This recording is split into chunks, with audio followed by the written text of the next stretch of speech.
que vous voyez la présentation en diaporama? Oui, madame. D'accord. Donc, comme je vous ai déjà dit, quelques notions qui seront prises dans le cours sont déjà, Oui, madame Rafi. sont déjà présentées par vos camarades. Donc, je vais essayer de vous présenter le cours, poser des questions, essayer d'être réactif, s'il vous plaît. Sinon, le cours ne sera pas réussi. Il y a deux parties, en fait, ce cours sur 2 semaines. La première partie sont les notions de base pour comprendre de quoi il s'agit pour la fiabilité, maintenabilité, disponibilité. Et par la suite, on va avoir des exercices de calcul. Le calcul est très facile, il y a quelques équations à utiliser. Il suffit de les connaître, ces équations-là. Le plus difficile, c'est l'interprétation. Et on ne peut interpréter que si on comprend les notions de base et pourquoi on a besoin de calculer la fiabilité et les autres indicateurs de performance. Pour commencer, juste avant de commencer, ces notions, ces concepts sont des indicateurs clés de la maintenance. Fiabilité, maintenabilité et disponibilité dans un objectif d'assurer ou de réaliser ce qu'on appelle la sûreté de fonctionnement, la sûreté de fiabilité, s'il vous plaît. D'accord? Tout à l'heure, vous avez dit à plusieurs reprises sécurité de fonctionnement, quelque chose là. C'est la sûreté de fonctionnement, on a déjà vu ça. Et donc, nous avons ces indicateurs et nous avons aussi l'indicateur. On va étudier des concepts de base pour étudier les indicateurs clés, les 3 indicateurs clés et les indicateurs clés par la suite. Tout ce qui est fait pour la maintenance, c'est principalement pour calculer et améliorer les indicateurs liés à la FMDS, la sûreté de fonctionnement, FMDS, fiabilité, maintenabilité, disponibilité, sécurité, et pour améliorer les coûts, diminuer les coûts liés à la maintenance. Les indicateurs FMDS et coûts sont très liés. Pour cette séance, on va introduire la notion de coût sur le cycle de vie parce que c'est étroitement lié à la fiabilité. Et une fois nous terminons avec la sûreté de fonctionnement et la FMDS, on va entamer le calcul de coût. Donc, les indicateurs clés de la maintenance sont ces 3 indicateurs plus les coûts de maintenance. Donc, que nous allons voir pour cette partie-là, c'est les notions de base liées au coût sur la durée de vie en relation avec la fiabilité, ce n'est pas un calcul de coût. On va discuter ce qu'un système par rapport à un composant et introduire l'utilisation des notions mathématiques, principalement les lois de la statistique, pour le calcul de la fiabilité principalement. Par analogie, on va étudier la maintenabilité et la disponibilité. Donc, on va nous concentrer sur la fiabilité pour les calculs mathématiques par les lois de la statistique. Je vais vous mentionner la loi tout à l'heure. On va prendre juste les équations de la maintenabilité et disponibilité par analogie avec ce que nous allons voir pour la fiabilité. Les KPI en relation avec la fonction maintenance. D'accord? Donc, pour commencer, la première partie, les camarades ont déjà mentionné dans leur exposé la relation ou bien la différence entre déjà système et composant. Comment on peut comprendre la liaison entre système et composant d'une chaîne de production, d'un atelier, d'une machine ou d'un équipement? Un système, c'est quoi? Qu'est-ce qu'on appelle système de production? Ensemble des composants liés. Très bien, c'est un ensemble de composants liés. Donc, il y a une dépendance entre ces systèmes dans un objectif d'assurer une fonction requise. D'accord? Donc, un système, c'est un ensemble de composants ou d'éléments qui sont régis par des relations ou des interactions définies par des relations de dépendance dans un objectif de réaliser un résultat attendu que nous avons souvent appelé pour la maintenance la fonction requise, c'est-à-dire la fonction qu'on demande à un système de réaliser. Ce que nous allons faire, c'est une modélisation de la fiabilité qui va traduire cette dépendance mathématiquement. Donc, on va considérer la dépendance des composants qui forment un système. Cette dépendance va avoir une influence sur la fiabilité du système. Bien sûr, on va considérer la fiabilité de chaque composant.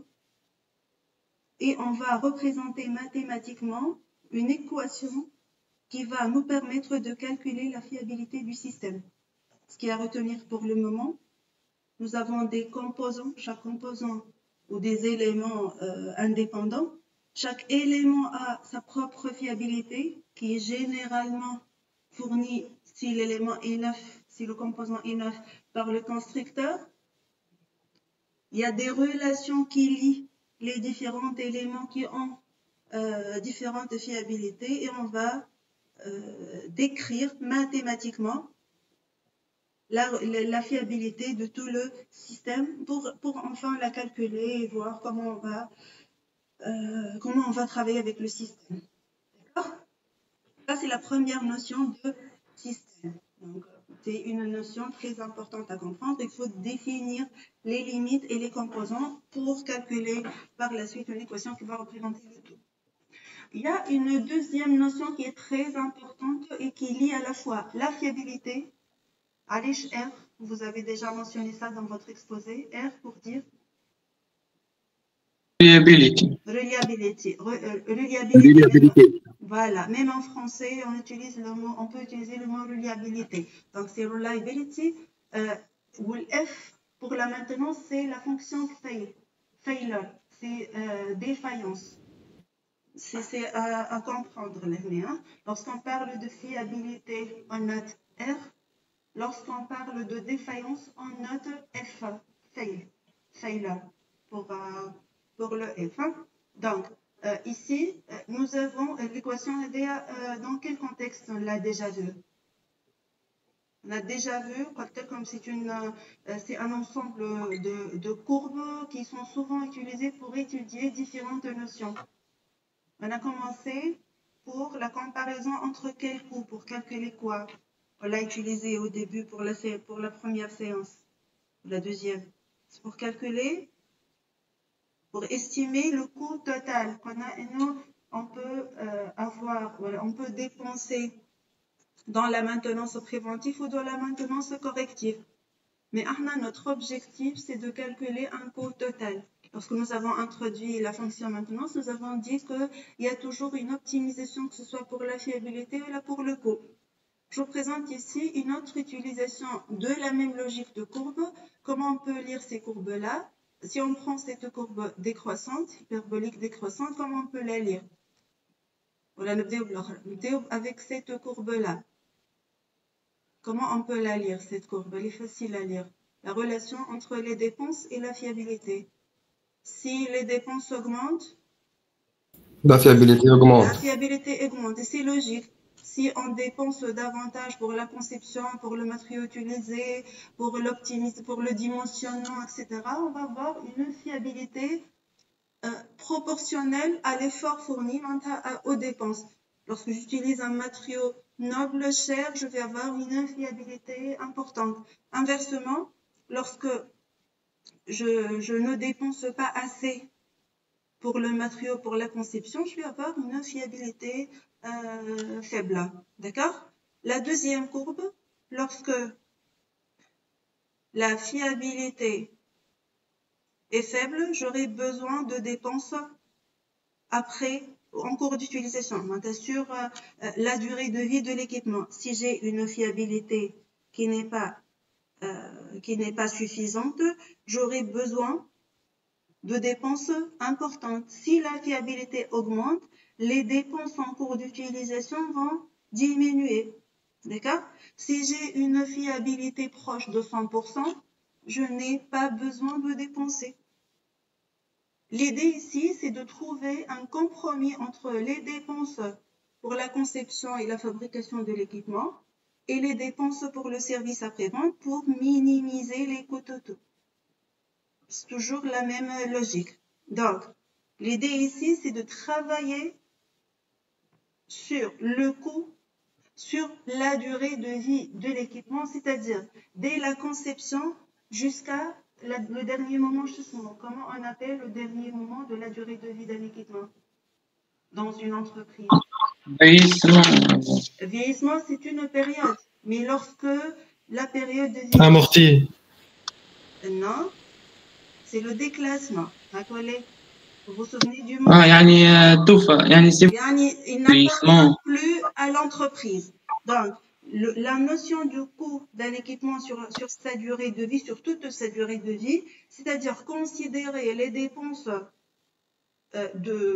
sur cet équipement-là depuis l'étape de conception jusqu'au moment de déclassement. Et on peut représenter ça par cette présentation, cet axe-là.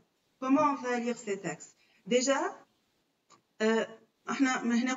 depuis la conception, mais ici, on va supposer que nous avons acquis le bien. Donc, le moment d'acheter, voilà, le temps d'acquisition. TA, c'est le temps d'acquisition. Nous avons acheté un bien à 150 000 dinars, par exemple. Il y a l'installation et la mise en service à T égale à 0. D'accord?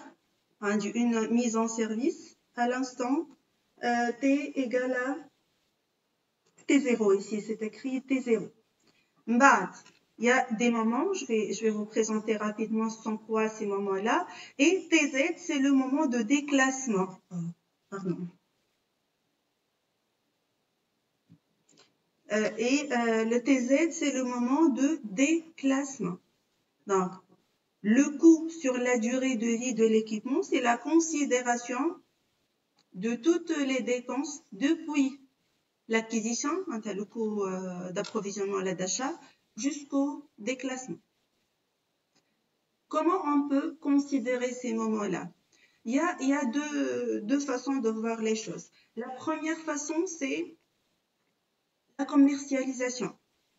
La commercialisation ne sont pas, les variables liées à la commercialisation ne sont pas des variables techniques, ce sont des variables liées aux fournisseurs. On parle par exemple de période de garantie et période hors garantie. Donc, il y a une année de garantie jusqu'au moment de déclassement, le matériel sera hors garantie. On le connaît.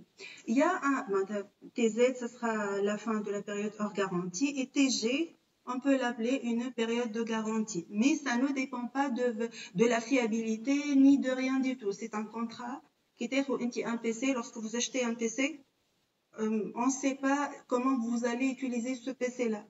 Vous avez une année de garantie et toutes les autres années d'utilisation seront hors garantie, tout simplement. D'accord? Il y a aussi la période de commercialisation. TB, ici, c'est la date de fin de commercialisation, c'est-à-dire que le modèle de PC que nous avons acheté n'est plus vendu sur le marché, tout simplement. Est-ce que c'est bien qu'il reste des années d'exploitation et le bien n'est plus commercialisé? Ça ne dépend pas de l'entreprise, c'est une décision du fournisseur ou du fabricant. Qu'est-ce que ça peut engendrer le fait d'avoir ce moment de fin de commercialisation avant le moment de déclassement? Ça veut dire quoi en fait? On considère uniquement ce qui est en bleu. Quels sont les risques dans ce cas? Est-ce que le Golf 4 est toujours commercialisé? Golf 4, vous êtes Non. Non?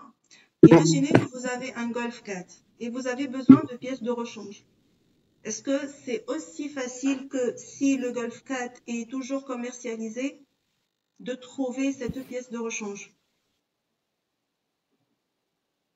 نجم تلقاوها pièce de rechange facilement d'une voiture qui n'est plus commercialisée? Non, c'est pas facile. Voilà, il y a un risque très important de ne pas la trouver. On la trouve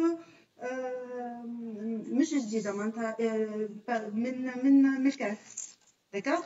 Donc, kiff pour l'industrie, si un équipement n'est pas commercialisé et nous avons besoin de pièces de rechange, on risque de ne pas trouver ces pièces, si ce n'est pas une pièce standard, de ne pas la trouver sur le marché. Donc, c'est vrai que ces moments-là, le garantit surtout la commercialisation, la date de fin de commercialisation n'est pas liée au fonctionnement technique, mais ça peut causer des problèmes liés à la disponibilité de pièces de rechange, voilà du service après-vente, voilà de sous-traitance en cas de besoin. Donc, ces moments, les marteaux en bleu ici, c'est lié à une période de commercialisation, c'est lié aux fabricants, voilà, aux constructeurs, voilà, aux fournisseurs qui sont fabriqués au niveau mondial, mais qui n'est plus commercialisé en Tunisie. Ça peut créer des problèmes. Donc, les moments ou les dates qui sont liées à la période de commercialisation, au volet commercial, garantie ou hors garantie. Donc, on a intérêt bien sûr à augmenter la période de garantie et la fin de commercialisation qui peut très bien être après le déclassement idéalement, bien sûr. Hein. Mais il faut comprendre, il y a un moment qui s'appelle la fin de commercialisation qui peut nous pousser à décider quant au fournisseur. Si j'ai le choix entre deux équipements, un équipement, je sais déjà, il ne sera plus commercialisé dans une année. Un autre équipement qui sera commercialisé pour au moins 5 autres années, il vaut mieux acheter celui qui sera toujours commercialisé dans 5 ans. D'accord? C'est très important, c'est un paramètre qui peut affecter la disponibilité du service après-vente, de la sous-traitance et des pièces de rechange. Ce n'est pas technique, mais ça influe sur le volet technique. C'est le premier volet commercial. Le deuxième volet dépend de l'entreprise, de l'utilisation, de la maintenance dans l'entreprise, c'est le volet économique. Et là, on va supposer, on a deux choix en fait. Ou bien on commence l'étude à partir de l'acquisition, si l'entreprise va installer, si le service maintenance de l'entreprise va installer et tester le bien. Sinon, si le fournisseur va installer et tester le bien, on va commencer l'étude, voilà, l'historique, voilà, la maintenance dans l'entreprise à partir du moment de mise en service pour produire. D'accord? Donc, on va supposer qu'on va commencer l'exploitation efficace, l'exploitation effective du bien à partir de T0. Et là, on va définir 3 moments principaux. Nous avons ces 3 moments. T0 est le début d'exploitation. Z est le moment de déclassement. On connaît ces deux. Et on va définir un moment qu'on va appeler TX, qu'on va appeler la date de fin de la durabilité économique. Qu'est-ce que ça veut dire durabilité économique? C'est ce que nous avons déjà appelé la vie utile ou la maturité. La période de maturité. La période de vie utile ou la période de maturité, c'est ce que nous avons qualifié de la période pendant laquelle l'équipement est exploité à 100% de sa capacité. Vous vous souvenez de la courbe en baignoire? Oui, courbe de fiabilité. Oui, c'est taux de défaillance. Fiabilité, c'est l'inverse. Hein? Mais c'est la même logique. Alors, c'est quoi la durabilité économique ici? Jaune, vert, rouge, jaune. Vert. C'est le vert. Voilà. La durabilité économique, c'est la partie verte, c'est-à-dire la période d'exploitation maximale du bien. La durabilité consentie, partie rouge. C'est le vieillissement. D'accord? Le vieillissement. Est-ce que tous les équipements peuvent être exploités pendant la période de vieillissement? Déjà, c'est un choix de l'entreprise. Est-ce qu'elle va ou pas exploiter le bien? Et deuxièmement, est-ce que l'équipement est exploitable pendant la période de vieillissement ou pas? D'accord? Donc, si on veut travailler sur la durabilité technique de l'équipement, on peut définir ce TX, je vais vous dire pourquoi X, c'est variable, une durabilité économique que nous avons appelée durée de vie utile ou maturité et une durabilité consentie ou obsolescence ou encore vieillissement. Le X ici, c'est un pourcentage de la valeur d'acquisition. Si c'est par exemple 20%, c'est-à-dire quoi? Si les dépenses de maintenance atteignent 20% du coût d'acquisition, c'est une décision qui est prise à l'achat, à l'acquisition du bien. Si les dépenses de maintenance atteignent 20% de la valeur d'acquisition, je vais appeler ce moment-là la fin de la durabilité économique, c'est-à-dire la fin de la vie utile de l'exploitation maximale de l'équipement.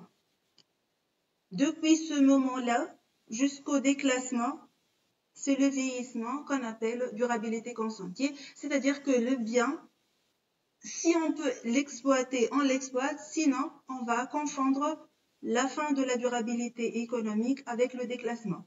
Il y a des entreprises qui décident qu'il n'y a pas de durabilité consentie compte tenu de l'activité et de la clientèle et compte tenu de la nature des équipements. Le 20 ou à la 15 ou à la 10%, ça dépend de la réglementation, ça dépend d'une décision stratégique de l'entreprise, ça dépend de l'état du bien, ça dépend de la nature de l'activité, mais c'est une décision qui est prise par le service maintenance. Ça peut être une décision prise à l'acquisition, puis peut être mise à jour au cours de l'exploitation du bien. D'accord? Donc, de point de vue technique, on peut définir la date de mise en service ou encore l'acquisition si on va dans l'entreprise se charger de l'installation et la mise en fonctionnement, en service du bien. C'est la période de jeunesse, si vous voulez, de la courbe de la durée de vie d'un équipement. Puis, la durée de vie utile qui peut se terminer, se calculer avec un pourcentage maximal du coût d'acquisition pour les dépenses de maintenance et le moment de déclassement qui est la fin de la durabilité consentie si on a une période de durabilité consentie. Le coût sur la durée de vie, c'est la somme de toutes ces dépenses. L'acquisition, déclassement et maintenance sur la durée de vie. La consommation électrique, il faut décider, est-ce qu'on va la calculer sur le coût de production ou le coût de maintenance. Il ne faut pas calculer les deux coûts, bien sûr. On va discuter ça sur la production avec le lean manufacturing. Donc, on a un coût d'acquisition et coût de maintenance. Est-ce que je peux avoir un coût de déclassement? Voilà, est-ce que j'ai déjà un coût de déclassement? Est-ce que je dois payer quelque chose pour le déclassement? Oui. Oui, نجم يكون coût de démontage, نجم يكون coût de transport, نجم يكون coût d'enterrement, كما قلنا نجم يكون le matériau qu'on a utilisé, qui a été utilisé pour la production et ainsi, donc je dois payer quelque chose pour l'environnement, pour la préservation de l'environnement. D'accord? كما في البريزونطاسيون حاطين coût de fin de vie في الكو تبع الكو de Est-ce que le coût de fin de vie est toujours une dépense? Parce que je ne peux pas vendre cet équipement et gagner de l'argent. Oui, je peux gagner de l'argent. Je peux vendre l'équipement ou au lieu d'avoir des dépenses pour le déclassement, ça va diminuer le coût sur la durée de vie. Voilà, transformer l'utilisation de ce bien. Pour la production de produits de premier choix, moi je l'exploite pour autre chose. Je peux tout simplement le vendre, gagner de l'argent et donc ça va diminuer le coût sur la durée de vie. Et là, on peut voir de façon plus nette que le déclassement, c'est une étape très importante de la durée de vie d'un équipement et qui peut me pousser à décider par rapport à l'achat d'un équipement. La maintenance, par exemple. إذا كان j'ai le choix entre un bien des États-Unis, de la Chine, et un bien de l'Allemagne, où le service après-vente doit être assuré par l'entreprise. Je ne peux pas maintenir le bien par mon service de maintenance. Est-ce que j'ai intérêt d'acheter le bien de la Chine ou de l'Allemagne? Et pourquoi? Juste pour ce cas-là, l'entretien doit être fait par la société qui m'a fourni le bien. En cas de défaillance, par exemple. مش ألمانيا Pourquoi? خاطر أقرب شيء. C'est par rapport à la durée surtout. Hein. Juste si on prend uniquement ce critère-là, on ne sait pas le coût d'acquisition, on ne sait pas les fonctions, juste si tout est pareil, sauf la période. Distance أقرب يعني. Distance أقرب ou le temps de réaction, c'est certainement أقل pour l'Allemagne, par exemple. D'accord? D'où vient l'importance lorsqu'on va l'achat ou l'acquisition de nouveaux matériels, c'est la charge du service maintenance. Donc, ce service maintenance doit prendre en considération toute la durée de vie de l'équipement depuis l'acquisition, mais la conception va influer le coût d'achat jusqu'au déclassement pour calculer le coût. Et on parle de coût parce que ce coût-là dépend de la fiabilité. Le pourcentage de maintenance, on a genre cette courbe-là.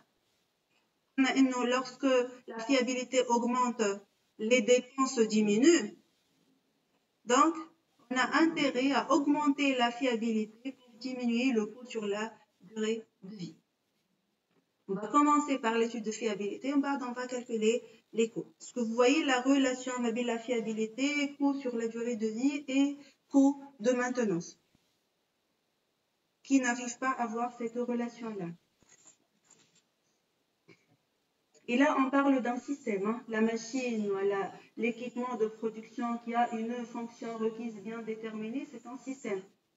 C'est un ensemble d'éléments qui sont régis par des relations pour accomplir une fonction bien définie. D'accord? Voilà. Et l'année, vous trouvez quelques détails de ce que j'étais en train de définir. Hein. Donc, chaque instant. Une remarque, s'il vous plaît. Instant, c'est pas une minute ou une heure. Hein. Je me trouve une année. Le TX, c'est l'exemple. Dans l'exemple, vous trouvez que c'est la 15e année. Le déclassement, ça peut être la 20e année. On a un moment, voilà, un instant. Ça ne veut pas dire le 23 novembre à 8h30. C'est une année. D'accord? L'instant industriel, c'est l'année ou les 6 mois minimum. D'accord? Donc, vous avez ici une petite définition de chaque période et les instants les plus importants, X, Z, G. X% ici de la valeur d'acquisition. C'est quoi la vie utile? C'est quoi le déclassement? Je vous laisse le soin de lire ça. Hein? Je vous laisse le soin de lire. Et si on va revenir à notre cours en baignoire, on va dire que, comme vous avez déjà mentionné, la partie verte, c'est la durabilité économique. La partie rouge, c'est la durabilité consentie, c'est période de vieillissement. Sinon, si on est chargé de l'installation, ça sera la durabilité économique. Et ça, c'est le cycle de vie de l'équipement. Le travail sur la fiabilité, c'est principalement pendant la vie utile. C'est la partie en vert ici. D'accord? On a présenté la probabilité de défaillance. Si on veut présenter la fiabilité, ce sera la courbe en baignoire mais inversée. Logiquement, on a discuté ça, mais par le calcul, on va définir le taux de défaillance comme étant 1 sur la fiabilité. On va y arriver un peu plus loin dans ce chapitre-là. D'accord? D'accord? Question? Oui, madame. Non? Comment on va étudier cette fiabilité? En utilisant des indicateurs de performance clés. Liés à la fonction maintenance. B. On va considérer les deux moments clés. Le premier et le dernier moment. La première année, c'est-à-dire l'année d'achat, d'acquisition, et l'année de mise en service et l'année de déclassement. Et on va discuter quels sont les KPI qui peuvent être utilisés pour évaluer la fiabilité des équipements dans le cas général, surtout le cycle de vie, mais en particulier lorsque on est en train d'étudier la vie utile de production maximale de l'équipement. Qu'est-ce qui se passe entre ces deux moments? Comment il est le bien? Il est tout simplement ou bien fonctionnel ou bien défaillant. Est-ce qu'il y a autre chose? Ou bien il accomplit sa fonction requise ou bien pas. Lorsqu'il est neuf, est-ce qu'il fonctionne? Oui. Oui. Donc, Oui. il va fonctionner, il va bien fonctionner pour une période et puis il va subir sa première défaillance.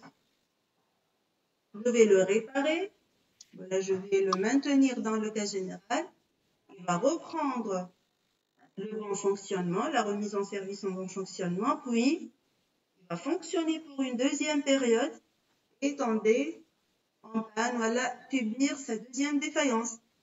Et ainsi de suite. Il va continuer à fonctionner en bon fonctionnement, subir des défaillances, réparation, maintenance. C'est un résumé de la vie de tout équipement. Tous les indicateurs liés à la fiabilité, maintenabilité et disponibilité sont liés à ce cycle de fonctionnement. Nombre de défaillances, durée de bon fonctionnement, durée de réparation, la disponibilité, etc. Ce que nous allons voir sur cet axe-là, c'est le vocabulaire qu'on utilise pour l'étude de la fiabilité, maintenabilité et disponibilité. Pour le moment, fiabilité et maintenabilité, dépendamment de ces moments de bon fonctionnement et de réparation, et à partir du moment de mise en bon fonctionnement et de subir une défaillance. Je vais appeler la première période de bon fonctionnement time to fail. C'est la durée mise par un équipement pour tomber en panne pour la première fois. C'est le time to fail. Est-ce que je peux avoir plus qu'un time to fail? Est-ce que je peux avoir donc un seul time to fail? C'est le temps mis par un équipement pour tomber en panne pour la première fois, pour subir une première défaillance. Après, il a subi une première défaillance, je vais réparer cette défaillance. Comment je vais réparer ça? La période de réparation, je peux la diviser comment? Comment je peux diviser la période de réparation? Est-ce que directement... نجم مثلا نحطوا بريباراسيون يعني تحضر ديagnostic بارتي ديagnostic باش تعرف البان وبارتي l'opérationnel. C'est bien, par exemple, نجم نكون préparer le dossier technique, diagnostiquer, lire l'AMDEC, attendre les pièces de rechange. Donc, الكل هذا تسمى une période d'attente, une période d'attente ou de préparation de l'intervention. Puis, nous avons le moment, voilà la période, comment? La période de réparation. La période d'intervention dans le cas général. D'accord? Mais, après l'étape de réparation, je me compte test et validation, par exemple, avant la mise en service en bon fonctionnement. Je peux même diviser en trois parties. Hein? Attente, voilà, préparation, intervention et diagnostic et test, par exemple, pour vérifier que la production sera selon la fonction requise. Mais avant ça, j'ai oublié nos format. Le temps, le bon fonctionnement, je vais l'appeler un uptime. Le temps où le bien n'est pas fonctionnel, c'est le downtime. On va toujours appeler le temps de bon fonctionnement uptime et le temps de défaillance ou de non-fonctionnement, le downtime. Je reviens pour le temps de réparation. Parfois, tout ce temps-là, et je l'appelle time, parfois je considère uniquement le temps d'intervention et je l'appelle time to repair. Réellement, le time to repair, c'est le temps d'intervention. C'est le plus correct. Si nous avons un temps de test ici, on va considérer uniquement la partie intermédiaire. Quand est-ce que je peux assimiler le time to repair à tout le temps entre la défaillance et la remise en bon fonctionnement? Pour que je peux dire, et non, le time to repair, c'est toute cette période-là. كيصير علينا وقت يكون فيزيوال ما فماش دياغنوستيك. ما فهميش ou bien هو مش ما فهميش en fait. S'il y a un diagnostic, mais le temps de diagnostic est très court.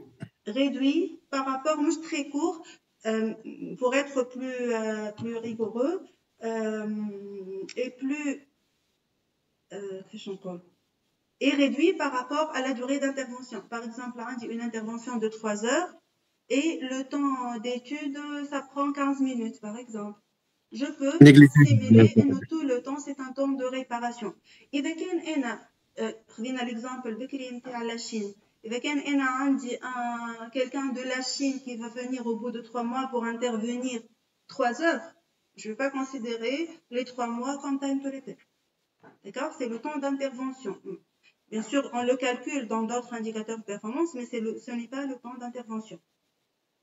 Dans le cas général, le temps entre la panne, voilà, la défaillance jusqu'à la remise en bon fonctionnement, c'est le time to repair, sauf indication. D'accord?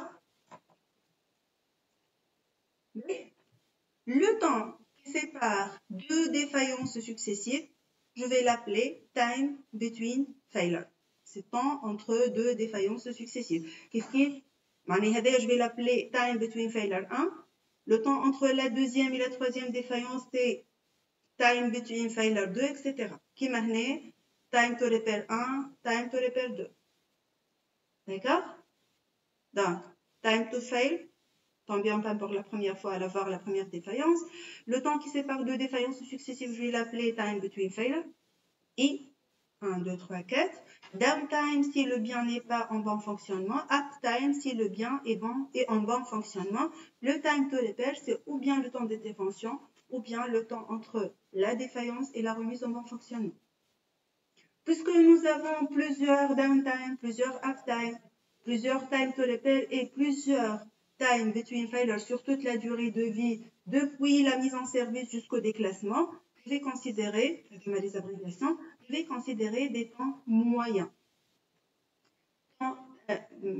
Mid downtime, temps moyen de dysfonctionnement, mean uptime, MTTR, mean time to repair, et MTBF, mean time between failure. On ne peut pas avoir mean time to fail. On tombe en panne pour la première fois, une seule fois sur toute la durée de vie. كيفاش نلقاهم les temps moyens? En considérant toutes les défaillances, tous les temps de réparation et tous les temps de bon fonctionnement depuis la mise en service jusqu'au déclassement. C'est construire un historique. D'accord?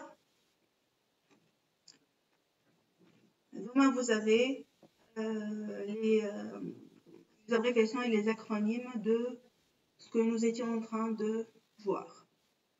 Mais, le MTBF, je peux l'appeler Mean Time Between Failure, elle a un temps moyen de bon fonctionnement. Quand est-ce que je peux appeler le MTBF un temps moyen de bon fonctionnement? Si on néglige quoi?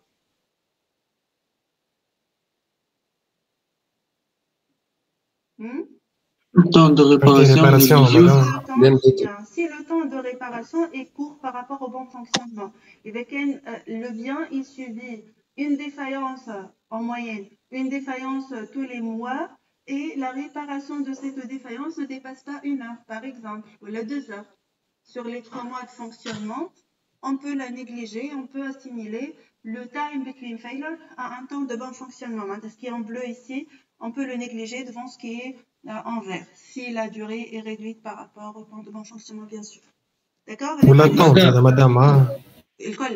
Mais la défaillance jusqu'à toute la période, depuis la défaillance jusqu'à la remise en service, est négligeable devant le temps de bon fonctionnement. Madame, كي يبدأ مدام كما نقولوا البلانيفيك يعني الدياغنوستيك والكل نتاعها نجم تصير الماشين اون مارش يعني والانترفونسيون يعني قصيرة على الآخر يعني هكاك نجمو نيجليجيو. assure ces fonctions requises. أي يعني كيما قلت وقتها c'est un uptime. معناها تنجم تعمل dépannage en attendant إنه y a une intervention par la suite, c'est ça؟ لا مادام نقصد يعني تبدأ الماشين تمشي يعني وهما ميم طون يعملوا دياغنوستيك وكل شيء. تمشي معناها أي برودوي. أي برودوي أي أما يعني ديفايونت. باهي. اش معناتها ديفايونت؟ عرفت يعني مادام مثلا يعني أي محمد اش معناها ديفايونت؟ يعني ماهيش n'atteint pas la fonction requise. Donc, est-ce que ce que l'entreprise produit va être vendu au client, ça va apporter un bénéfice? Oui. Donc, c'est un uptime, c'est un fonctionnement. D'accord? نحسبوه في le bon fonctionnement. Tant que l'équipement il fournit une valeur ajoutée ou sera vendu au client selon la fonction requise, c'est un uptime. D'accord?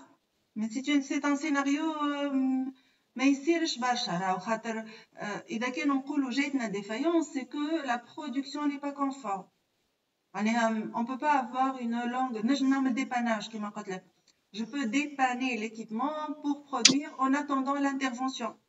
Et si par exemple on peut pas avoir une semaine de fonctionnement après la défaillance où toute la production sera vendue au client. C'est un peu difficile. Hein. Sinon, où est la défaillance? Sinon, le bien, il est en train de produire. Pourquoi on l'appelle défaillant? Pourquoi on le caractérise de défaillant? Sauf si je n'ai pas compris ta remarque. Hein. Quand on a ça, la défaillance. Je m'en ai ça, la défaillance. La fonction requise n'est pas atteinte. Par définition. Oui. Puisque la fonction requise n'est pas atteinte, je peux avoir une production, oui, mais un risque d'accident, un risque de nuisance à l'environnement. Mais ça met un bon fonctionnement, mais elle produit. Si je peux dépanner en attendant l'intervention, oui, je peux considérer, puisqu'il y a une production, que c'est un uptime et le comptabiliser dans le bon fonctionnement. Mais c'est pas pour une longue durée. C'est pas... C'est un scénario qui est difficile d'être réaliste. Hein. D'accord? Mais tant qu'il y a une production, c'est un uptime. Sauf que la contradiction, et donc quand on fait défaillance, c'est que la fonction requise n'est pas atteinte. D'accord? Là, je vais pas lier à la sécurité. C'est aussi une fonction perdue qui est très importante, hein, une fonction requise. Est-ce que j'ai répondu à ta question? Oui. Là, on peut discuter, c'est pas grave. Non, madame, c'est bon. D'accord. Donc, souvenez-vous de ce que nous avons défini ici. Allez, on a défini le système juste pour les parties. Système composant régi par des relations qui seront modélisées par des équations. Maintenant, on va focaliser sur la fiabilité. Nous avons discuté pourquoi nous avons besoin de la notion de coût sur la durée de vie, la relation entre coût et fiabilité. Pour cette partie du cours, on va focaliser sur la fiabilité sur la durée de vie, en particulier ce que nous avons appelé durabilité économique et durabilité de consommation, principalement durabilité économique, qui est définie par les dépenses en maintenance. On a intérêt, selon la première cours que nous avons discuté, on a intérêt à augmenter la fiabilité. La fiabilité augmente, les dépenses de maintenance diminuent. Et le coût sur toute la durée de vie diminue jusqu'au moment de déclassement. Les indicateurs clés d'étude de la fiabilité, le MTBF, le MTTR, la disponibilité. Allez, je n'ai pas parlé de la disponibilité. Vous allez voir avec les calculs, la disponibilité, elle se calcule à partir de MTBF ou MTTR. C'est MTBF sur le MTBF plus MTTR. Avec allez, on s'intéresse la fiabilité et maintenabilité, la disponibilité, c'est une conséquence en fait. On va y arriver, mais juste pour ne pas dire, allez, on parle de fiabilité ou maintenabilité, on ne parle pas de disponibilité parce que le calcul de la disponibilité se fait à partir de ces deux indicateurs, MTBF et MTTR. D'accord? Est-ce que c'est clair pour ces indicateurs? On va revenir à cette figure un peu plus tard. Comment on va calculer MTBF et MTTR en particulier? On utilisant quelques lois de la statistique, des outils de la statistique. Je nomme les outils utilisés pour les outils de la statistique utilisés pour la maintenance. Avant ça, je vais introduire rapidement qu'est-ce qu'on appelle comment on peut définir une fonction de distribution, comment on peut représenter un caractère par une fonction statistique. Nous avons un grand nombre de machines, d'équipements, un grand nombre de défaillances, de temps de réparation, de temps de bon fonctionnement, etc. On ne peut pas considérer toutes les durées, on ne peut pas considérer tous les équipements sur toute la durée de vie de l'atelier et de l'entreprise. Donc, on adopte lorsque nous avons une population importante et on cherche à étudier, à estimer le loi de comportement de quelques critères, on peut avoir recours à un échantillonnage. Un prélèvement aléatoire de la population totale. Tous les temps de bon fonctionnement, je divise la période en des périodes d'un mois, par exemple, et chaque mois, je calcule la moyenne des temps de bon fonctionnement, ou la moyenne des temps de réparation. Un prélèvement, l'échantillonnage, c'est toute une théorie, فيها des règles à respecter, فيها des mesures à entreprendre. Là, on va prendre l'idée globale rapidement. Donc, on effectue un échantillonnage.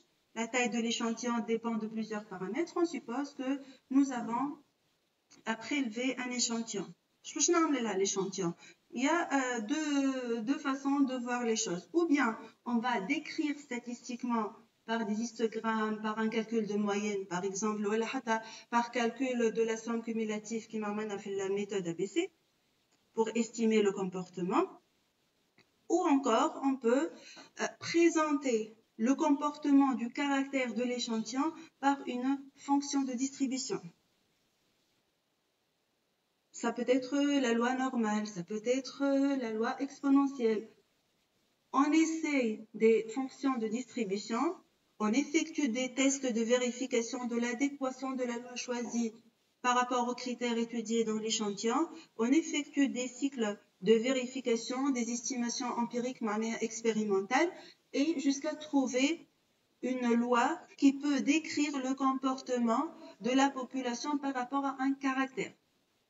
On va adopter les études faites par les experts sur la fiabilité et la maintenabilité.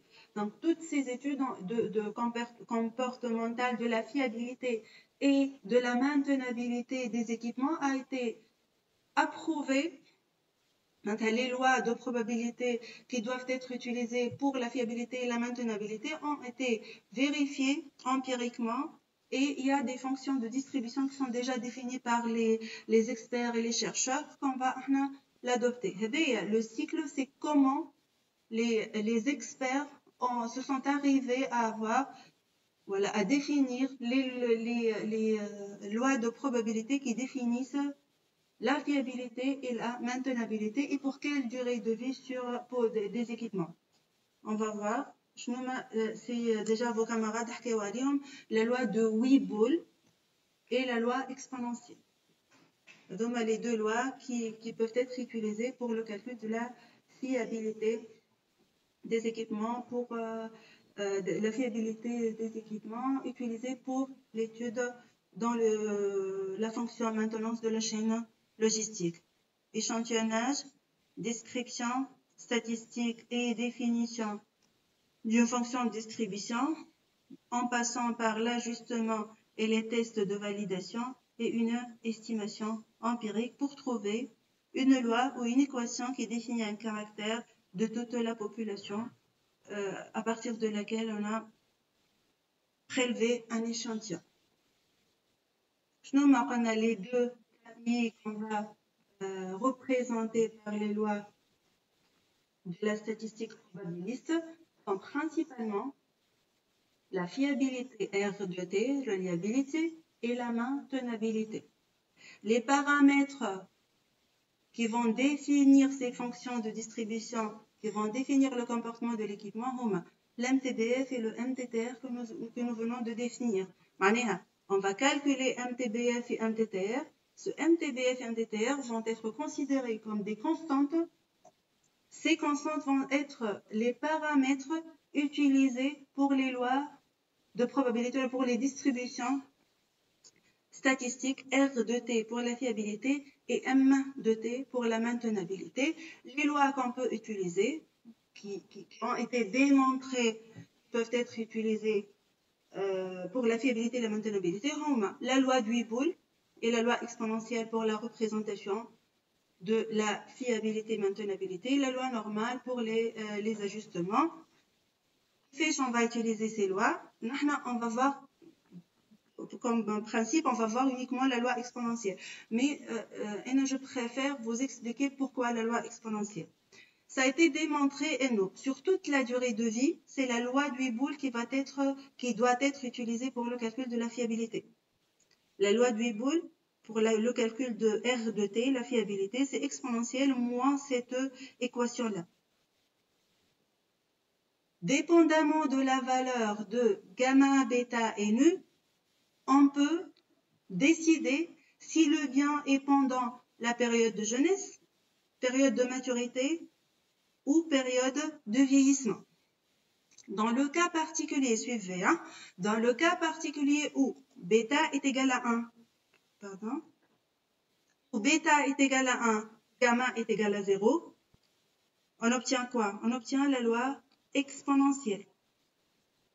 La règle dit quoi? Si pour une loi de Weibull qu'on ne va pas voir, que vous avez ici l'équation générique de la loi de Weibull, si on calcule, il calcule ici graphiquement sur le papier log, oui, Omar, tu peux parler. Pourquoi tu demandes? Omar? Non, je suis désolé, madame. سامحني بالله. Ok. Tu as levé la main. Donc, Désolé. ok. Donc, j'étais en train de dire que la loi de Weibull, il y a un papier log, il y a un papier Weibull. Le papier Weibull, une collecte de MTBF, je trace une courbe et je peux déduire, comme on fait pour toutes les courbes, je peux déduire les paramètres gamma, nu et bêta. Si le cas particulier, si bêta est égal à 1, gamma est égal à 0, je peux dire que je suis dans la période de vie utile ou de la période de maturité. Et dans ce cas, je peux écrire la fiabilité comme étant exponentielle moins 1 sur nu fois t. Et ça devient une loi exponentielle. Dès le début, on va considérer la fiabilité des équipements sur la durabilité économique, c'est-à-dire la vie utile. On va utiliser uniquement la loi exponentielle pour le calcul. Dans le cas général, on utilise la loi de Weibull. En particulier, si on trouve pour une loi de Weibull, bêta est égal à 1 et gamma est égal à 0, on peut dire qu'on est dans la période de maturité et on peut utiliser la loi exponentielle.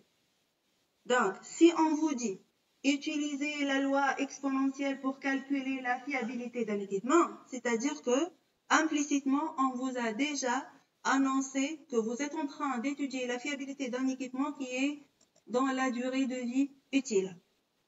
Est-ce que c'est clair la remarque? On va revenir qui fait l'exponentielle, on va y revenir. Mais ce qui m'intéresse ici, c'est la généralité, c'est la loi du Weibull. En particulier, si on utilise la loi exponentielle, c'est la vie utile. Si on vous dit que vous êtes en train d'étudier la fiabilité d'un équipement dans sa vie utile, dans la période de vie utile, vous pouvez dire, on peut utiliser la loi exponentielle. Deux paramètres, 1 sur nu ou la lambda, là on va voir le paramètre. Loi exponentielle, c'est-à-dire la fiabilité peut s'écrire sous la forme de exponentielle moins un paramètre fois t. Ce paramètre, on va le voir. On va voir de quoi il s'agit pour ce paramètre. C'est-à-dire, si je suis dans la durée de vie utile, je peux écrire la fiabilité de l'équipement t, la période bien sûr, l'année ou l'heure, généralement c'est l'heure, exponentielle de t, plutôt r de t égale à exponentielle moins un paramètre fois t. La fiabilité à t égale à 5000 heures égale à exponentielle moins un paramètre fois 5000, tout simplement. D'accord? On va revenir à ça, juste retenez que la loi exponentielle, c'est pour la vie utile de calcul de la fiabilité d'un équipement. Tout ce qui est f de t, failure function, qu'est-ce que ça veut dire fiabilité opérationnelle, on va y arriver tout de suite. Est-ce que c'est clair jusque-là, s'il vous plaît? Oui, madame. D'accord. Il y a juste, entre parenthèses, une remarque. Si bêta est supérieur à 1, c'est le vieillissement. Si bêta est inférieur à 1, c'est la jeunesse. Si bêta est égal à 1, c'est la période de maturité. aussi égal à 1 madame هي البريود الفير معناها والانفيريور البريود الروج. Inférieur à 1, العكس, c'est le jeune, معناها le précoce. C'est la jeunesse. Supérieur à 1, strictement, c'est le vieillissement. Le bêta supérieur à 1, vieillissement. واضح. D'accord. On s'intéresse au cas particulier de bêta égale à 1 pour la période de maturité. D'accord. D'accord. On parle comme pourquoi on dit opérationnel. Donc, on utilise la loi exponentielle, la loi du bol principalement. On peut vérifier si on a bien choisi la loi en utilisant quelques tests numériques et quelques tests graphiques, juste à titre indicatif, pour compléter l'étude tout simplement. D'accord? Donc, les lois utilisées pour assurer la fiabilité. Pourquoi on étudie maintenant la fiabilité et la maintenabilité? Pour assurer la sûreté de fonctionnement. Qu'est-ce qu'on a appelé sûreté de fonctionnement? Qui peut me rappeler? La sûreté de fonctionnement, c'est quoi? On l'a évoqué à plusieurs reprises, la sûreté de fonctionnement. Alors, c'est quoi? Qu'est-ce que ça veut dire? Un équipement qui fonctionne sûr.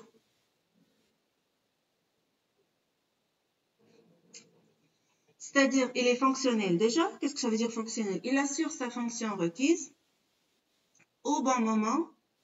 هي objectif madame ولا لا يعني؟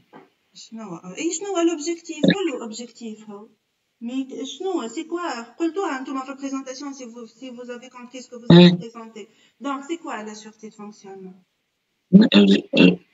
يعني assurer la fiabilité ou réduire les risques de défaillance. Qu'est-ce que ça veut dire? Assurer la fiabilité, justement. C'est quoi la fiabilité? La continuité de bon fonctionnement. Voilà.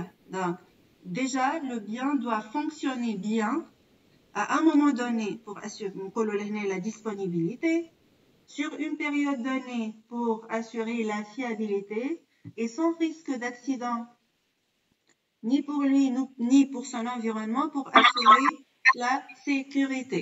Ce bien doit aussi être remis en bon fonctionnement. La maintenabilité, c'est la capacité d'être remis en bon fonctionnement après perte de fonction, après défaillance. Et la maintenabilité. Les 4 éléments de la sûreté de fonctionnement, FNDS. Déjà, quand on parle de sûreté de fonctionnement, on dit FNDS, fiabilité, maintenabilité, disponibilité et sécurité. La disponibilité, c'est le fait qu'un bien soit en bon fonctionnement à un moment donné. La fiabilité, c'est le fait qu'un bien soit en bon fonctionnement à un moment donné et continue à assurer sa fonction requise sur la période voulue. La sécurité, c'est le fait qu'un bien fonctionne sans risque d'accident, ni pour lui, c'est-à-dire il n'y a pas de risque d'endommagement de l'équipement, il n'y a pas de risque sur l'utilisateur, il n'y a pas de risque sur l'atmosphère. Et ce bien doit être capable d'être remis dans les délais en bon fonctionnement s'il y a une défaillance. Ça, c'est la sûreté de fonctionnement et c'est l'objectif de la maintenance, en fait. Les 4 composants Hadoma, plus le coût, ce sont les objectifs d'une activité de maintenance. Pour assurer le bon fonctionnement d'un équipement, c'est simple. L'équipement, la fiabilité météo est donnée par le constructeur. Si maintenant j'ai une chaîne de production qui a 10 éléments, un système il est formé par plusieurs éléments régis par des relations entre ces éléments-là. Les relations entre ces éléments, ça met des redondances.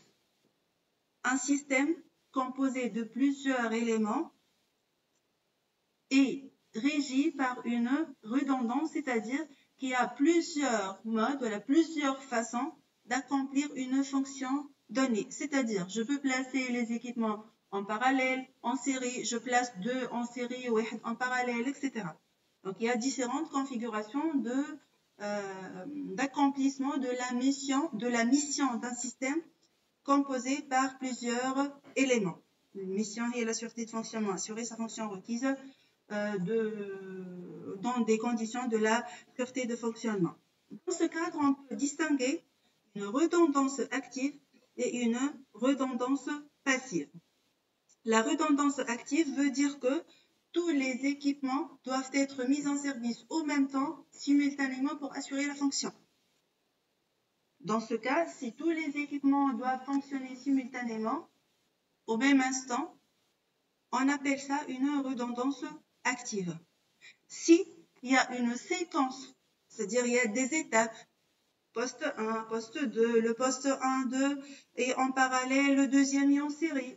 On n'a pas besoin forcément de mettre tous les équipements en service au même temps. On parle de redondance passive. Je peux avoir un équipement qui attend la fin de la tâche, un équipement I attend la fin de la tâche de l'équipement I-1 pour démarrer. C'est une redondance passive. D'accord? Je peux avoir un équipement qui ne va être fonctionnel que si il y a une charge qui dépasse, on a deux équipements en parallèle, le deuxième il est fonctionnel si le premier ne peut pas assurer la fonction requise. C'est une redondance passive aussi. Donc, ce que vous connaissez comme redondance, qu'est-ce que vous connaissez comme redondance? Vous connaissez la redondance. Oui? Oui? En série ou en parallèle. Cette redondance, on va l'appeler une redondance active. Vous avez quelque chose à dire? Vous pouvez prendre la parole. Vous pouvez prendre la parole. Est-ce que vous avez une remarque, une question? Non? Donc, pour la notion de redondance, on va nous concentrer sur la configuration en série et la configuration en parallèle qui sont des redondances qualifiées de actives. Donc, on va considérer des éléments qui sont en série ou bien en parallèle pour assurer une fonction donnée. D'accord?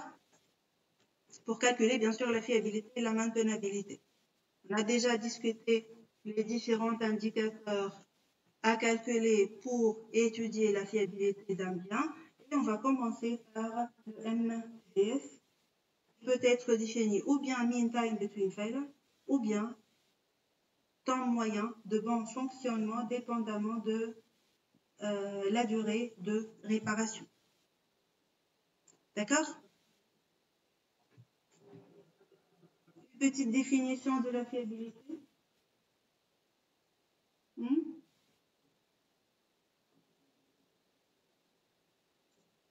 Rappel de la définition de la fiabilité. Disponibilité au cours de temps, plus atteindre la fonction requise. Voilà, c'est réaliser la fonction requise sur une durée donnée, qu'on note généralement dans les conditions données, qu'on note généralement R de T comme reliability. D'accord? Oui. Ça dépend de quoi, à votre avis, cette fiabilité? Là, juste la remarque de probabilité. On va supposer, comme déjà mentionné pour les fonctions statistiques, on va supposer que R de T, c'est une fonction de probabilité. C'est une probabilité d'un événement. Je vais définir l'événement. Donc, R de T, c'est une probabilité. Qu'est-ce que ça veut dire une probabilité? Ou bien sa valeur est entre 0 et 1 et c'est une proportion, ou bien c'est un pourcentage. D'accord? Si on va intégrer, ce sera entre 0 et T. On va arriver à ça. Juste pour vous expliquer, R de T, c'est la fiabilité d'un système à un instant donné. Elle dépend de quoi, à votre avis? Ça peut dépendre de quoi? La fiabilité d'un système. Hein? La fiabilité d'un système peut dépendre de quoi? Nombre de composants. Très bien. Donc, moi, j'ai une chaîne de production avec 3 composants, qui m'a une chaîne de production avec 10 composants. B. Quoi d'autre? Complexité de composants. Qu'est-ce que ça veut dire complexité? Qu'est-ce que tu veux dire par complexité? مش كيما سيستم إلكتريك مش كيما سيستم ميكانيك. La nature des équipements, oui. Les systèmes électriques, la particularité c'est ou bien il est fonctionnel à 100%, ou bien il n'est pas fonctionnel. Oui. الفابيليتي دو برودكسيون دو فابريكاسيون. Fiabilité des équipements. On ne parle pas de la production, on parle de la fiabilité de point de vue maintenance. Donc, la fiabilité dépend du nombre d'équipements, mais dépend aussi de la fiabilité de chaque équipement. اي المونتاج نتاع لي كومبوزون. Qu'est-ce que ça veut dire montage? Très bien. Qu'est-ce que tu veux dire par montage? معناها يكون مونتابل et démontable سهل. Oui, je m'étonne. Autre chose. En série ou la parallèle? Est-ce que les biens sont en série ou en parallèle? Quelles sont les relations entre ces composants-là? Donc, ça dépend principalement du nombre de composants. Puis, la fiabilité de chaque composant. Imaginez que vous avez une chaîne de production qui a 3 composants, ou en série, ou un composant avec une fiabilité de 20%. Donc, la fiabilité totale du système sera certainement faible. Un composant qui a une fiabilité qui est très faible.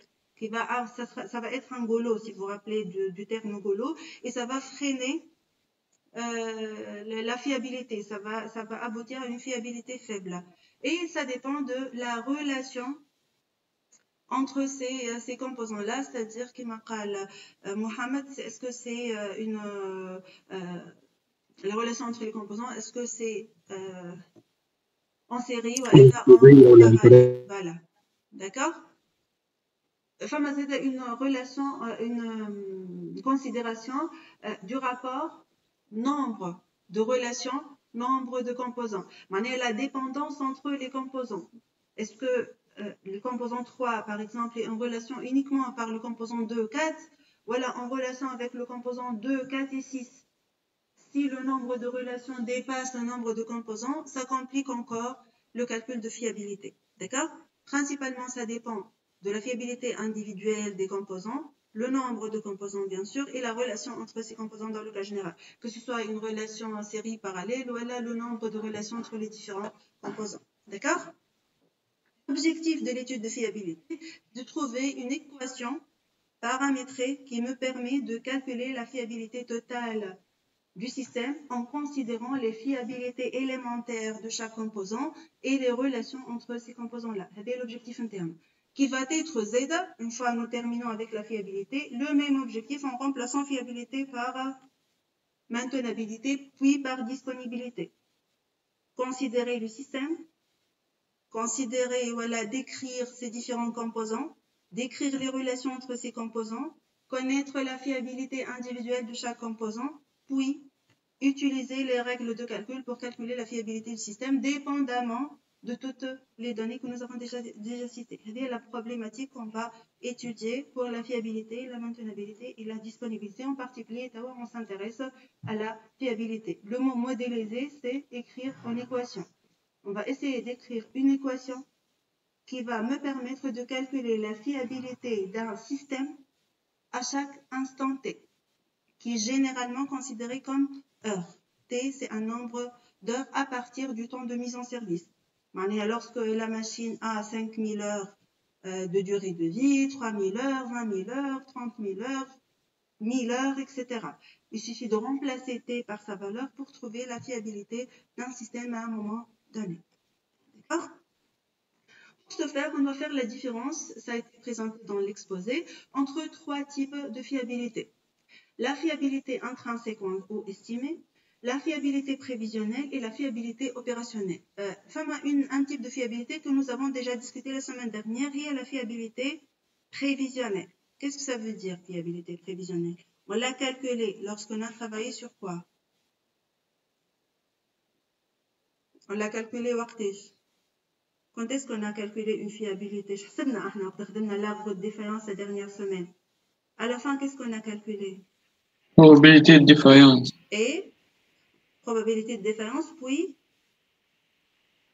Criticité. la probabilité de succès. Oui, La oui. probabilité de succès, il y a la fiabilité. C'est le 1 moins la défaillance. C'est ce que nous avons dit. C'est une probabilité de défaillance. Après, on a complété par rapport à 1 pour calculer la probabilité de succès.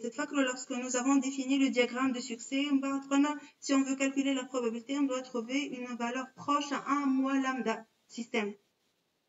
C'est exactement ça. Sauf qu'on va commencer par la fiabilité. Moi, on va calculer lambda, on a la probabilité de défaillance, on va revenir à la fiabilité. Ça, c'est ce que nous avons calculé la dernière semaine, c'est la fiabilité prévisionnelle. Pourquoi prévisionnelle? Parce que nous avons effectué une prévision des scénarios possibles pour qu'un bien tombe en panne. Je nomme les combinaisons d'événements qui peuvent aboutir à ne pas accomplir la fonction requise. C'est ce que nous avons fait, voilà. On a scénarisé les différents événements et lorsqu'ils sont tous présents, les événements sont tous présents selon une configuration bien déterminée avec des portes logiques et ou. On a dit, et non, cette configuration appartient à un scénario de dysfonctionnement, de probabilité de défaillance. Puis, nous avons déduit la fiabilité prévisionnelle. La probabilité de succès. On va l'appeler maintenant la fiabilité prévisionnelle. D'accord? Il y avait un type de fiabilité. Le deuxième, déductive. On a déduit la fiabilité estimée en utilisant la fiabilité des composants. La fiabilité estimée ou intrinsèque, c'est la fiabilité proposée par le constructeur. Voilà, c'est la fiabilité que le constructeur a estimée lorsqu'il a choisi les composants et dimensionné son système.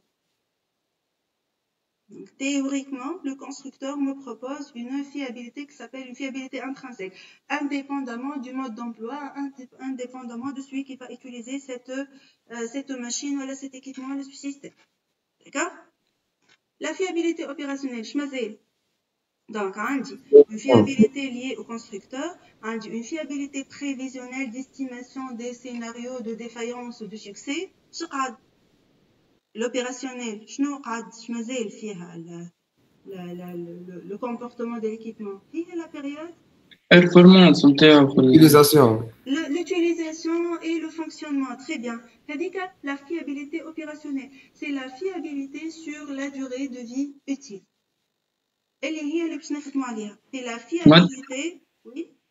مادام الأولانية هذيك الانترانسيك يعني ما عندنا فيها حتى دخل يعني جيست داخلة كان بالماشين بالكونستركتور. Oui, c'est le constructeur, c'est le concepteur même. Oui, c'est une fiabilité intrinsèque liée. Le cause intrinsèque, il est lié au constructeur-concepteur. Kif pour la fiabilité intrinsèque, ça ne dépend que du fabricant et du concepteur. Ça influe sur la fiabilité opérationnelle, bien sûr.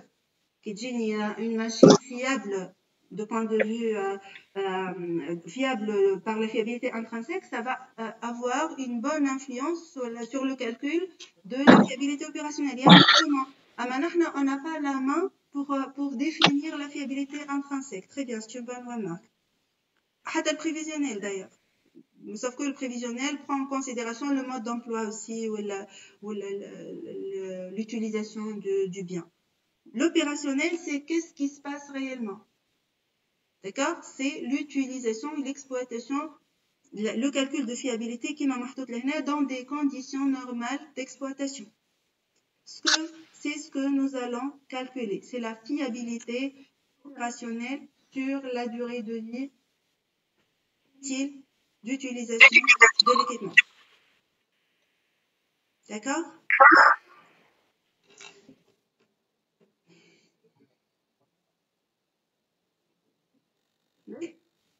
Pour ce faire, qu'est-ce qu'on va faire?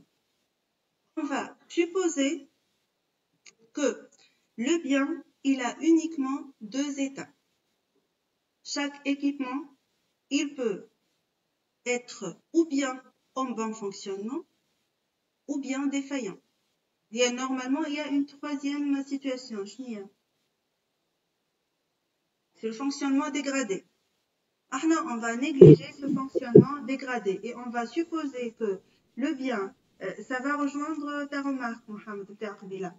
Donc, il y a le bien, il produit selon une fonction requise et la production va être vendue. Il y a le bien ne produit pas. Donc, il est ou bien en uptime ou bien en downtime.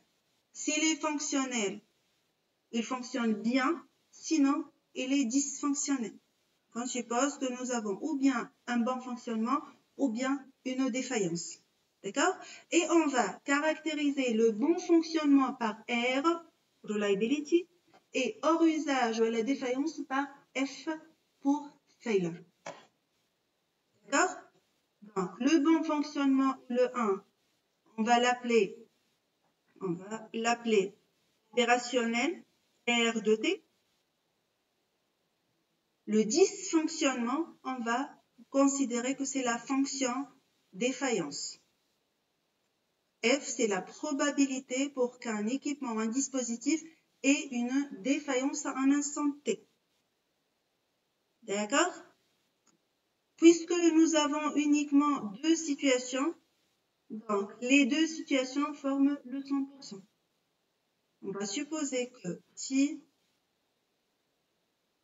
R de T, si nous avons la valeur de R de T, on peut déduire F de T, la fonction défaillance, comme étant 1 moins R, et inversement. Le bien ne peut être que dans ces deux situations. Si on arrive à calculer R de T, on peut déduire F et inversement. La somme F de T plus R de T, c'est le 100%. D'accord? Parce que nous avons supposé uniquement deux situations. Et on va travailler comme si le R et le F, mais juste une représentation de la fonction de distribution, le R et le F, ce sont des probabilités, des événements de probabilité. On va noter R de T, petit r de T, le taux de panne, on va voir comment le calculer, et lambda T, la probabilité de défaillance, on va l'appeler une probabilité de défaillance qui va être calculée à partir de MTBF, on va voir ça. Donc, vous allez retenir lambda T, c'est la probabilité de défaillance. Comment on va utiliser ces notations? On peut considérer que le lambda se calcule à partir de MTBF, que MTBF, c'est la somme des temps de bon fonctionnement divisé par le nombre de périodes de bon fonctionnement. Donc, si on revient à l'axe de temps, nous avons défini le MTBF et MTTR, à t égale à 0, un bon fonctionnement pour une période x1, temps de défaillance, deuxième temps de bon fonctionnement, etc. Mais on a négligé ici le temps de réparation, voilà le temps d'intervention. Et le MTBF est calculé comme étant la somme des temps de bon fonctionnement divisé par le nombre de périodes. 1, 2... Allez, on a négligé, madame, le temps. C'est dans l'exemple. C'est dans l'exemple. On a supposé que le temps d'intervention est négligeable devant le temps de... Ouais. Devant le temps de quoi? De bon fonctionnement. Mais Madame. Oui. Madame, il y a l'X1, c'est MTBF ou MTTF? Ben, regardez. Si on néglige le temps de réparation, X2 sera égal à MTBF2. D'accord? عليك نحط MTBF1 plus MTBF2 plus MTBF3 sur 3 هو TBF مش MTBF TBF. Si je prends temps de bon fonctionnement 1 plus temps de bon fonctionnement 2 plus temps de bon fonctionnement 3 divisé par 3 هو MTBF, c'est-à-dire quoi? C'est-à-dire que j'ai négligé le temps de réparation. D'accord? Si je considère que MTBF égale à X1 plus X2 plus X3, est-ce que j'ai négligé le temps de réparation? Pour cette équation, est-ce que j'ai négligé le temps de réparation? Oui.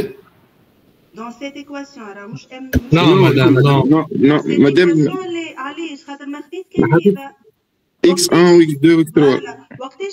J'ai négligé le temps de réparation. Si MTBF1, MTBF2. TBF1. Si X1 c'est TBF1, TBF2, et ça c'est TBF3. Je ne sais pas ce que j'ai dit, mais si je prends ça c'est TBF1, ça c'est TBF2, et tout ça c'est TBF3, c'est que j'ai négligé le temps de réparation. Si je considère cette équation, je n'ai pas négligé le temps de réparation, qui est égal à quoi MTTR dans ce cas? Ce sera égal à quoi MTTR? Ça, c'est X2 moins X1. Voilà, X2 moins X1. C'est la période entre X2 et X1, plus cette période-là divisée par 2. C'est MTTR. Et d'accord, je ne néglige pas le temps de réparation. D'accord? Si je vais considérer, ça sera la durée totale, moins X1, moins X2, moins X3 divisé par 2. MTTR. Est-ce que c'est compris? Cette durée-là. ما فهمتش مدام. الMTTR. الMTBF وقت اللي حطينا الإكس 1 والإكس 2 والاخرانيه الاسباس هذاك معناتها احنا ما حسبناش نتاع الريباراسيون.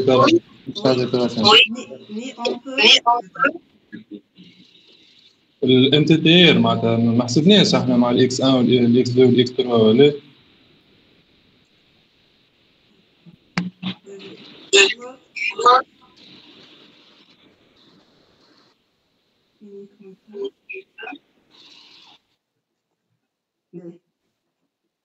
نزيد ça. Insertion. Je vais appeler ça.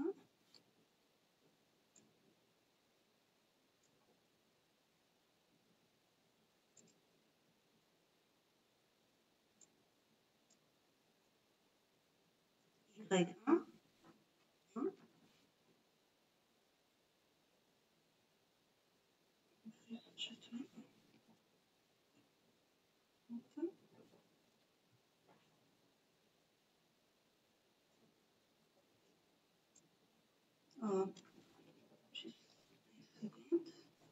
Je vais l'appeler Y1. Madame, l'MTB pour Y1 plus X2, quelque. Juste un peu, je vais faire quelques modifications. Ouais.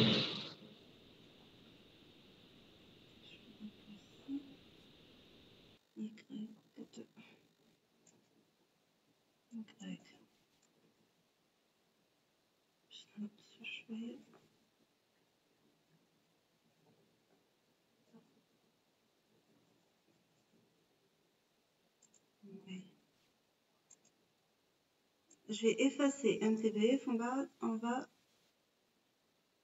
je vais la reprendre. Hein. En blanc.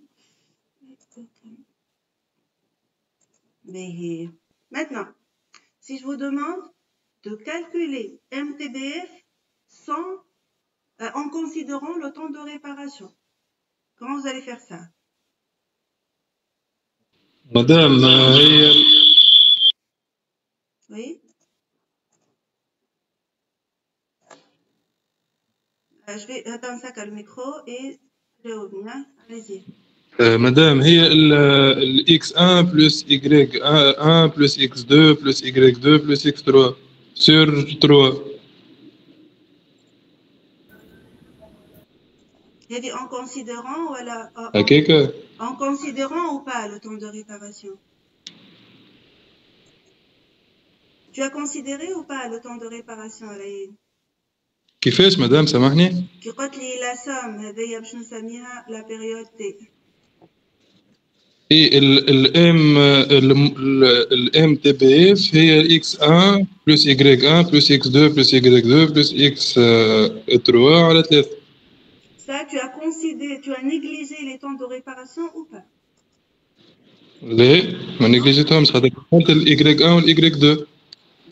Si tu considères هذه la période T, donc tu retires c'est T sur 3, tu proposes que MTBF c'est grand T sur 3, هكذا.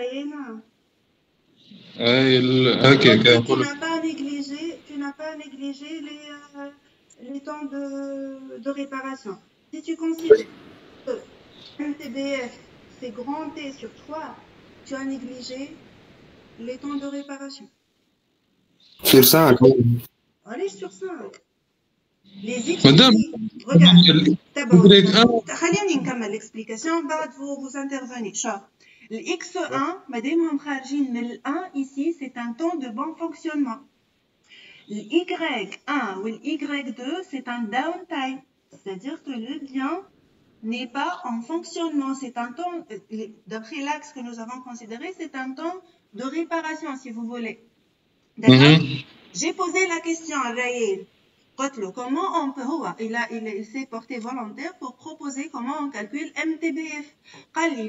X1 plus X2 plus X3 plus Y1 plus Y2. Donc il a considéré toute la période, il a divisé par 3. On peut utiliser ça, oui. Mais dans ce cas, c'est comme si nous avons négligé les temps de réparation. Comme si nous avons considéré les temps de bon fonctionnement, en fait. هما باش نكتبهم en rouge هما هذه الأولى بعد هذا après la deuxième هي هذه qu'est-ce que tu as fait يا ريان la deuxième ça et la troisième ça هكا ولا مخبيت tout le temps entier. Donc, مش الوقت نتاع الماشين وهي قاعدة تخدم جست الوقت ما بين معناتها الغلطة والغلطة كما نقولوا défaillance. انت قلت لي x1 plus x2 plus x3 plus y1 plus y2. Donc كاينك خديت هذا c'est le TBF1, ça c'est le TBF2 et ça c'est le TBF3. On peut faire ça lorsque le temps de réparation Y1 est négligeable devant le temps de bon fonctionnement X2 et le temps de réparation Y2 est négligeable devant le temps de bon fonctionnement X3. Lorsque je t'ai posé la question, je n'ai pas négligé. Donc, si on prend TBF1 plus TBF2 plus TBF3 en négligeant les temps de réparation, on a déjà supposé que les temps de réparation sont négligeables devant le temps de bon fonctionnement et c'est correct si les temps ne sont pas importants, de réparation ne sont pas importants, bien sûr. D'accord? Dans le cas où les temps de réparation Y1 et Y2 ne peuvent pas être négligés devant respectivement X2 et X3, l'équation de calcul de MTBF sera quoi? X1 plus X2 plus X3 sur 3 divisé par 3, voilà. D'accord? ولا تنجم نعملوا مدام MTBF1 moins Y1 plus MTBF2 moins Y2 plus MTBF3 pourquoi? sur 3 مثلا كي يبدا عطينا MTBF مش عطينا X. Oui, ça dépend, mais les données, l'essentiel c'est la période, oui, bien sûr, ça dépend, mais les données, les عندك certainement, je me connais article MTBF, مش article le bon fonctionnement. Il considère que TBF c'est un time between failure, مش temps de bon fonctionnement, tu veux dire. Oui, c'est ça. Oui. L'essentiel, c'est de comprendre le principe. Quand tu as toute la période et tu la divises par le nombre de défaillances au moins 1, c'est comme si on néglige le temps de réparation. Si on prend les temps de bon fonctionnement, on divise par le nombre de défaillances au moins 1, ça va être, c'est-à-dire implicitement qu'on a considéré les temps de réparation. Le MTTR égale à combien dans ce cas? Oui. Madame, qui يبدا اليغريك اكبر معناتها من هكا شقلت si on ne peut pas négliger Y1 et Y2, MTTR égale à combien, tout simplement? Y1 plus Y2 sur 2. Très bien, car si on néglige, on n'a rien à calculer. Si on ne néglige pas, MTTR sera égal à Y1 plus Y2 sur 2. D'accord? On n'a pas négligé les temps de réparation.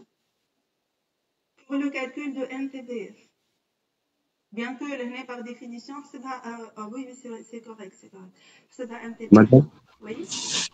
وقتاش نقولوا الطون هذاك راهو نيجليجابل معناها سولون كيل انديكاتور نقولوا راهو نيجليجابل والا Dans le cas général, chaque entreprise a un ratio. Le temps de réparation ne dépasse pas 1% de temps de bon fonctionnement, ou 10% de temps de bon fonctionnement, ou le cours ne dépasse pas 3 heures d'intervention.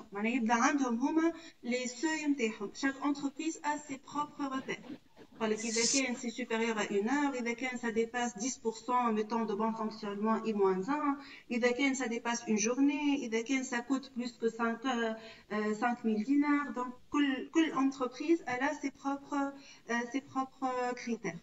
والl'étude هذايا تعملها l'entreprise في حد ذاتها معناها ما نجمش حد يابليكي. Dans l'entreprise, ils ont les compétences pour prendre de telles décisions, oui.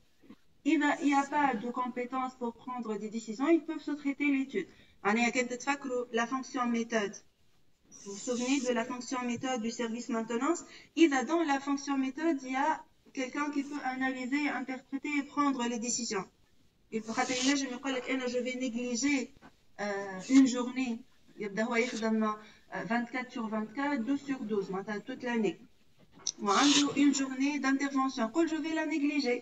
Pour prendre une décision de négliger 24 heures, il faut être connaisseur. Donc, il faut avoir les arguments. Est-ce que c'est vraiment négligeable ou pas? D'accord? Donc, si les compétences de l'entreprise peuvent prendre de telles décisions, rendre l'expertise et les compétences de prendre une telle décision, sinon, c'est une sous-traitance pour un bureau d'études. Pour un sous-traitant de maintenance spécialiste dans la matière. C'est une très bonne question. Je vais négliger ou je ne vais pas négliger. Après, femme logique, Zeda. Et dès qu'il y a 50 interventions par an, quelle intervention avec une durée supérieure à 1 heure. Quand même, 50 heures de travail, c'est pas négligeable, quel que soit le temps d'ouverture ou le temps de fonctionnement. Et dès que le matériel est neuf, et les interventions sont des simples dépannages ou des remplacements pendant la nuit. Il n'y a pas de... les interventions ici en temps masqué. L'équipement fonctionnel, un arrêt de production. Je peux réparer et en même temps continuer à un exemple pour le calcul de coût. Il y a une redondance d'équipement ou bien j'effectue les maintenances, les réparations, et la nuit et uniquement la journée. Donc, ça ne va pas affecter réellement le temps d'ouverture prévu. Donc, je néglige le temps de réparation si dans ce cas. Le temps de production, c'est maximal. Je l'ai décidé déjà. D'accord? Donc, il y a plusieurs scénarios qu'on peut considérer. Pour clôturer, on va considérer un petit exemple. L'exemple. Nous avons un compresseur industriel qui fonctionne 8000 heures. Qui a fonctionné déjà sur 8000 heures et a subi 5 pannes de durée respective, 7, 22, 8,5, 3,5 et 9 heures. On vous demande de calculer le MTBF. Allez-y, prenez 2 minutes pour calculer le MTBF. Très simple. Si on considère cette équation, c'est la somme des temps de fonctionnement entre les défaillances, temps de bon fonctionnement entre les défaillances divisé par le nombre d'interventions. Comment on va procéder? Et avec un fonctionnement total, le grand T ici, égal à 8000, on dit des YI respectifs en heure. Comment on va calculer le MTBF?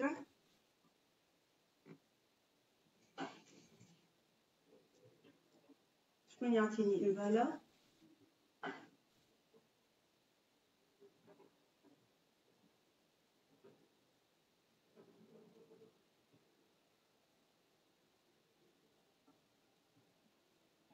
Une proposition, s'il vous plaît. 149,8. Comment tu as fait? Madame, Oui. Oui, mais là, qui moi, la durée respective de les pannes ou divisé par 5. Donc, 8000 qui est la durée totale de fonctionnement, moins les temps d'arrêt pour trouver le temps de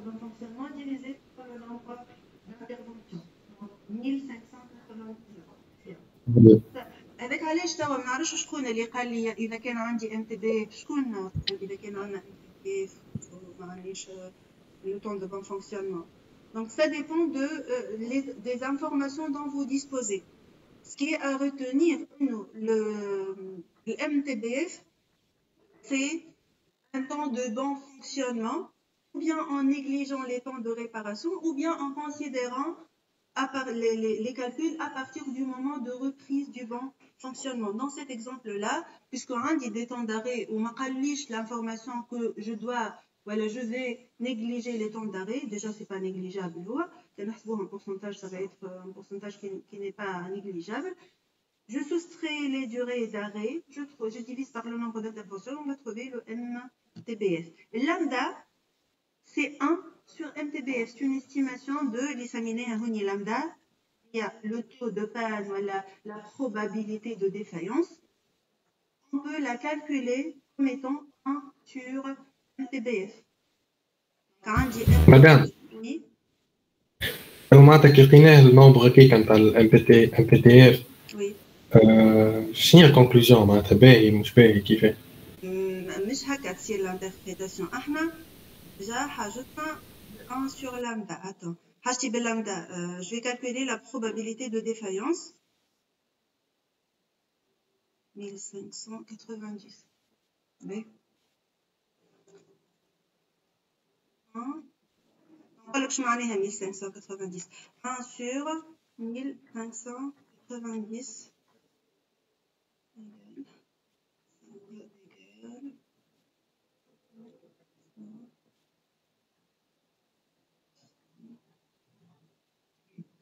la probabilité de défaillance ici égale à 10-5.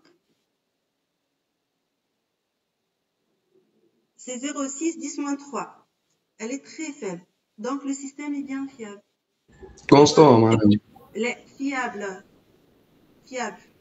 Constant. Madame a dit, un MTBF de 1590, je peux estimer la probabilité de défaillance. C'est 1 sur MTBF. Là, on a trouvé que c'est 0,062. نجم نحط سeuil نقول أنا si c'est supérieur نجم نقول لك نقول أنا seuil de fiabilité égale déjà عندي comment interpréter معناتها seuil de fiabilité généralement نحطها 10-5 une valeur fois 10-5 هنا نحط 0, est-ce que le système est fiable dans ce cas? Doit être une donnée bien sûr. Ça, c'est une donnée où n lambda égale à cette valeur-là. Est-ce que le système est fiable selon les critères? Non, madame. Voilà. Donc, la قلت oui, 0,0062, c'est faible. كان عندي un seuil de fiabilité de 0,005. لقيت هذه lambda calculée supérieure au seuil de fiabilité. Donc, le système n'est pas fiable selon les critères MTI. Par exemple, d'accord? كان أنا seuil MTI hack. Le système est fiable, ok? Mais il y a un risque d'atteindre les 0,07 parce que c'est très proche. D'accord? Ou bien, on peut considérer la lambda ou la fiabilité à un moment donné ou calculer la fiabilité sur différentes années. On chauffe l'évolution. On chauffe l'exercice que nous allons avoir la semaine prochaine. On va tracer la fiabilité ou la probabilité lambda. On va tracer lambda au cours des années. Vous voyez?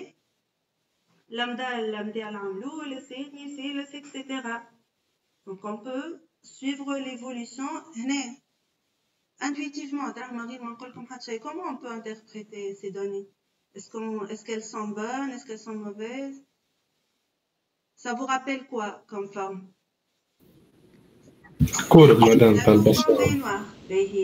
لقيت la courbe en baignoire وإحنا قلنا théoriquement la probabilité de défaillance suit l'évolution selon une courbe en baignoire. J'ai calculé les fiabilités, voilà, les MTBF, voilà, les taux de défaillance kiff, où j'ai trouvé que le bien suit la courbe en démarre. Donc, je peux déduire, après le calcul de MTBF ou L lambda, que le bien a une évolution normale. La fiabilité de mon bien suit une évolution normale, par exemple. C'est une autre interprétation que je peux faire, mais ce n'est pas par calcul annuel. C'est un calcul sur la durée de vie, sur toute la durée de vie. D'accord? Pour la question de comment interpréter la valeur de lambda, comment interpréter la valeur de MTBF, ou bien définir des seuils, bien avoir un objectif, ne pas dépasser 0,007, ou bien suivre l'évolution et voir est-ce que le bien il suit une évolution normale ou elle est, par exemple. D'accord? Donc, c'est que le lambda égale à 1 sur MTBF. But, on va considérer la loi exponentielle. Qu'est-ce que ça veut dire, la loi exponentielle? C'est-à-dire que la fiabilité sera écrite de la forme de exponentielle moins lambda t. La loi exponentielle, 1 sur nu, voilà. 1 sur nu, on va la considérer comme étant lambda. Lambda, il y a 1 sur MTBF. Donc, un des temps de bon fonctionnement, que ce soit considéré ou pas les temps de réparation, je peux calculer, selon les données dont je dispose, la valeur de MTBF. À partir de MTBF, je vais calculer la valeur de lambda. هي la valeur de lambda. هي بيتها non? هي بيتها. هي la valeur de lambda. Et si je suis dans la période de maturité, je peux écrire, je peux déduire que R de T, la fiabilité de ce système à l'instant T, est égale exponentielle moins lambda fois T. Donc exponentielle moins lambda fois T.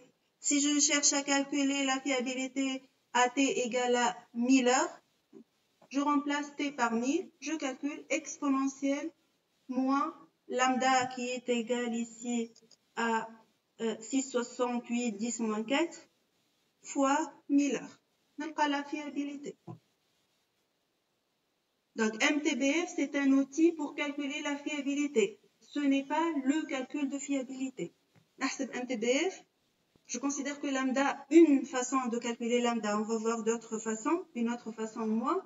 1 sur MTBF, c'est lambda, et je déduis le calcul de la loi exponentielle si le bien est dans la période de maturité.